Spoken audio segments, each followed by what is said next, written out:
जय हिंद दोस्तों, स्वागत है आपका अरोड़ा एस एकेडमी में। और ये जो क्लास तो नहीं होगी हमारी, लेकिन यहाँ पर हम आपको एक महत्वपूर्ण सूचना से अवगत कराएंगे। सूचना किस सेंस में?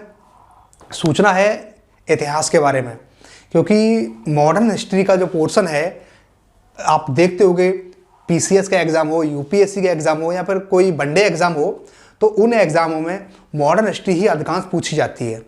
कारण है इसका, कारण ये है क्योंकि मिडेवल हिस्ट्री और एंशिएंट हिस्ट्री से क्वेश्चन होते हैं ज़्यादा फैक्चुअल हो जाते हैं, लेकिन मॉडर्न हिस्ट्री से क्वेश्चन जो बनते हैं वो कंसेप्चुअल फैक्ट दोनों बन जाते हैं।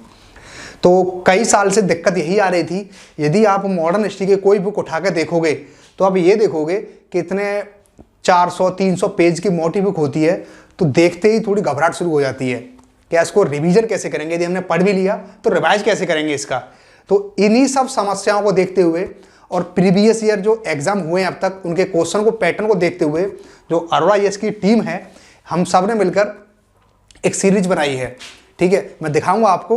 उनमें यदि आप सीरीज को, यदि आपने कोई बुक नहीं पढ़ी है या फिर आपने पढ़ ली है, यानी कि बिगिनर और जो एक्सपीरियंस्ड हैं, दोनों के लिए फायदेमंद होगी। इससे क्या होगा, इससे आप अपनी तैयारी को और रिदम में ला सकते हो एग्जाम से कुछ दिन पहले, क्योंकि ये 100 से 125 150 पेज होंगे, बस 150 पेज मान लो अधिकतम। और यदि आपने इनको अच्छे से एक दो बार पढ़ लोगे तो और कंसाइज कर सकते हो, इनको 50 पेज में भी कर सकते हो आप। लेकिन सबसे बड़ी बात है, आपको भटकना नहीं पड़ेगा। हमने इसमें क्या किया है, हमने इसमें और जो बुक है, मैं आपको बुक के नाम दिखाऊंगा अभी, 2-3 बुकों का मिश्रण लिया है इसमें। ठीक है, उन सब का जो बेहतर चीज़ें निकल सकती हैं वो हमने इसमें कंपाइल कर दी हैं। आपको कहीं भी रिवीजन के लिए भटकना नहीं पड़ेगा। चलिए मैं आपको दिखा देता हूँ कौन सी बुक है। ये वाली बुक है। ठीक है, ये आपको अरोड़ा एस का जो पोर्टल है वहीं से आप परचेज कर सकते हो आराम से। और हिंदी मीडियम में भी है, ये इंग्लिश मीडियम दोनों में आपको मिल जाएगी, लेकिन अभी प्रेजेंट में हिंदी मीडियम में ये है। और इस बुक को आप पढ़ने के बाद मॉडर्न हिस्ट्री के ज़्यादातर क्वेश्चन को आप अच्छे से सॉल्व कर पाओगे, कंसेप्चुअल भी और फैक्ट भी, क्योंकि इसमें वही चैप्टर हमने लिए हैं जो अधिकतर एग्जाम में पूछे जाते हैं। मैं आपको अभी दिखाऊंगा कौन कौन से चैप्टर हैं इसमें। जैसे कि यदि हम बात करें, चैप्टर की बात करें, तो हमने 1857 के विद्रोह को सबसे पहले लिया है इसमें। उसके बाद जो सामाजिक सुधार जो आंदोलन है उनको लिया है हमने। उसके बाद कांग्रेस संस्थान, जो कांग्रेस से पहले संस्थाएं हैं, और राष्ट्रीय आंदोलन, ये भी हमने, इस पोर्शन को हमने सबसे पहले रखा है क्योंकि बहुत इंटरेस्टिंग पोर्शन होता है और हमको ज़्यादा याद रखना नहीं पड़ता है।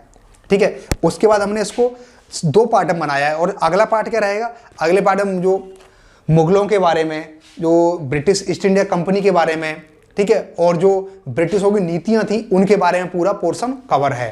तो ये 2 पार्ट में बुक मिलेगी। पहला पोर्शन जो रहेगा वो वेरी वेरी मोस्ट इंपॉर्टेंट है, अगला पोर्शन थोड़ा कम इंपॉर्टेंट है लेकिन महत्वपूर्ण है। ठीक है, तो और एक बुक और देखो, हमने इसमें हमने इसको भी लिया है।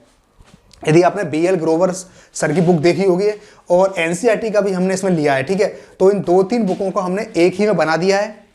और यदि आप इसको पढ़ते हो तो आपकी जो नोट्स बनाने की दिक्कत होती है उसमें बहुत फ़ायदा होगा, और आपको एक नोट्स बनाने का तरीका भी इस बुक से पता चल जाएगा। ठीक है, तो आप इस बुक को परचेज कर सकते हो और अपनी तैयारी को और बेहतर कर सकते हो। ठीक है, चलिए, थैंक यू।